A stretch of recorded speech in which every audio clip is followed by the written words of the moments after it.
the child. So let's go back to my illustration about cooperation. Let's say this child let's say he's 12 years old. And this child's having a hard time cooperating. You give him a task to do and he says, wait a minute, or I'll get to it later, or let me finish my video.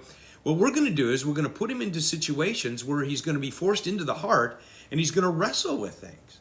He's going to wrestle with, I need to, versus I don't want to. That's a key element of the heart. And we know that inside of the heart we have desires, the want tos.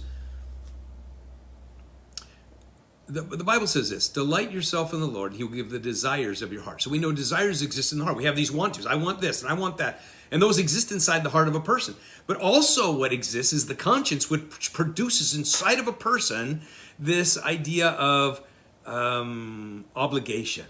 I need to. When I need to wrestles with I don't want to, then we're inside of the heart. And what we're going to do, if we're going to work on, now notice we've identified the problem, we've also identified the solution we're going to work on. In this case, we're going to work toward developing this heart quality, and we're calling it cooperation for this illustration. And now we've got some strategies, some things we're going to do. We're going to call the child's name, or we're going to interrupt the child. And the child is going to be forced into the arena of the heart many times in the course of a day.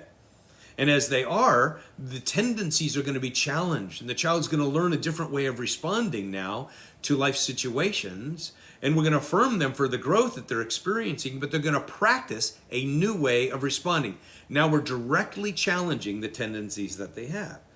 And when obligation grows inside of a child's heart, big things happen. Obligation overcomes I don't want to. So what do we say to a child? Most of the time, you do fine. But there's sometimes when I call your name and you want to say, I want to finish doing what I'm doing.